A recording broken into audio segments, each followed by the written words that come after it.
Otra de las cosas que le debemos de revisar al montacargas durante el checklist es el filtro de aire, ¿sí?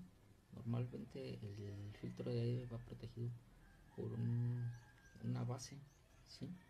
Va dentro de una base en el cual pues la debemos de identificar. En algunos modelos de montacargas se encuentran a la derecha o a la izquierda. Normalmente llevan el mismo modelo como el que se aparece aquí en la imagen. Quitamos la tapa y sacamos el tanque, el filtro, y revisamos. Normalmente el filtro de aire pues recibe mucho